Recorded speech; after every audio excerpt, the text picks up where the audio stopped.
Powered by the Montana Television Network. This is the 10 o'clock news on Q2, Montana's news leader. And good evening. Thanks for joining us tonight. I'm Andrea Lutz. Russ and Janelle have the night off. A national emergency is declared for the southern border of the United States, and now $8 billion will be diverted from other funds to put toward the president's wall along the southern border. But now a new battle has started to brew between the president and members of Congress. Democrats are threatening legal action, while Republicans are split on the president's action. Natalie Brand has more from the White House.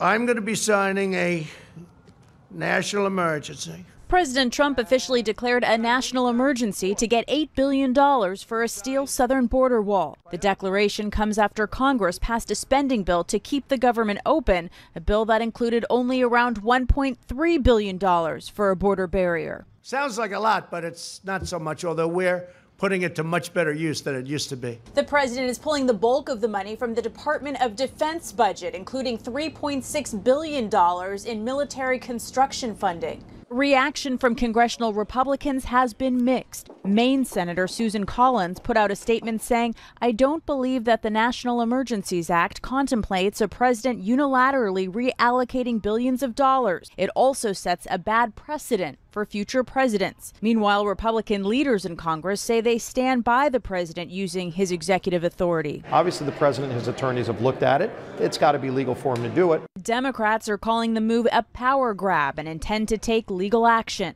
Likelihood is that we will be filing an action very soon in court. We have no other choice than to sue the administration.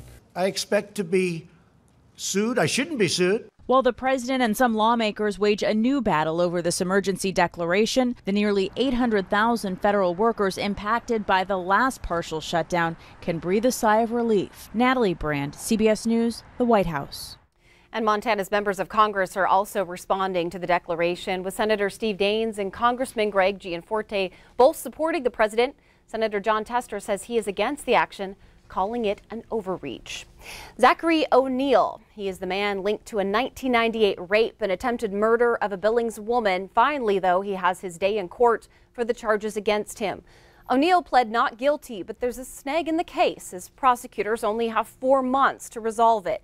That's because he is currently serving time in Washington State Prison on a theft charge. He was brought to Billings earlier this week, but will have to go back to Washington to continue serving another sentence until 2024. Prosecutors asked the judge for an expedited trial. According to court documents, ONeil confessed to the crime while he was being interviewed by Yellowstone County Sheriff's deputies on an unrelated case. Testing was done and DNA evidence at the scene matched ONeil. Tonight we are learning more about a former Lewis and Clark County Sheriff's deputy now charged with 80 counts of sexual abuse of a child. Shannon Newth is in Great Falls. She brings us the very latest. Shannon.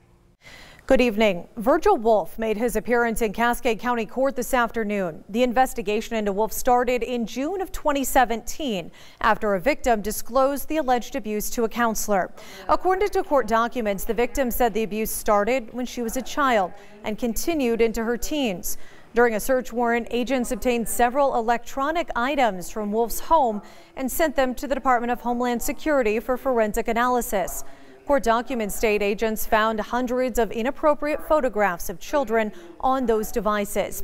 Now, Wolf was hired in 1999 at the Lewis and Clark County Sheriff's Office by former Sheriff Sam McCormick. Current Sheriff Leo Dutton says Wolf was fired from the department in 2008.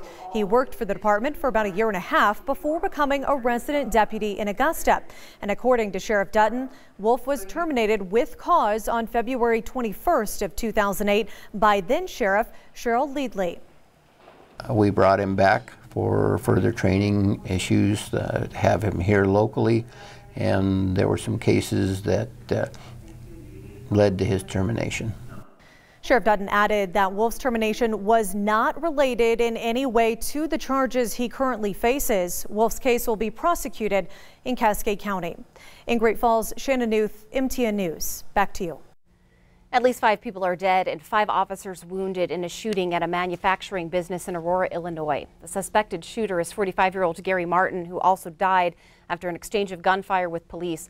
Shots rang out this afternoon and People began running for their lives. Those inside the building said they recognized the shooter as a co-worker, saying he fired at police and then rushed to the scene. A motive, though, is still unknown at this time.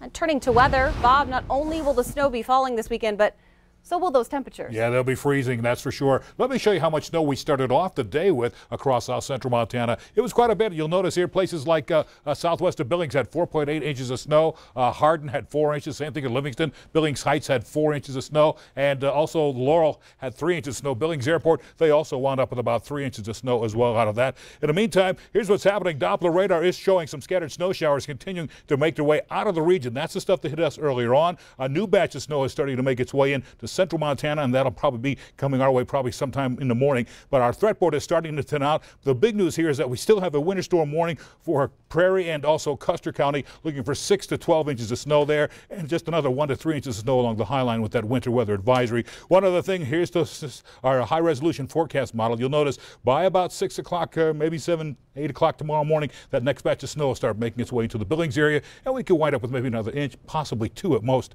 out of that next system that's moving into our area. We'll have more of that coming your way in a few more minutes. Bob, thanks so much. It was a night of celebration and honoring those helping kids. Big Brothers, Big Sisters of Yellowstone County held its Feel the Love Gala and award ceremony tonight. The event raises about 1/3 of the organization's operating budget. The gala recognized the community big and the high school big of the year. The bigs talked about the importance of mentoring children.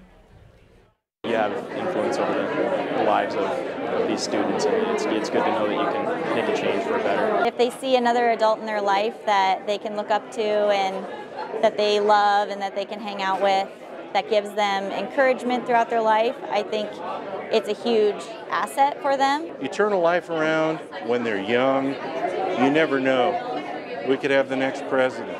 We could have the next rocket scientist. God only knows. Yellowstone County District Judge Mary Jane Knisley was the keynote speaker at tonight's gala. Up next on tonight's 10 o'clock news, a Billings professor is heading overseas to help combat Montana's suicide rate. We'll show you how.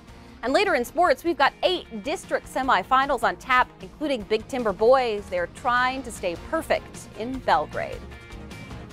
You're watching MTN News with Janelle Slade and Russ Riesinger. Storm Tracker weather with Bob McGuire. And sports with Scott Breen. This is the 10 o'clock news on Q2, Montana's news leader.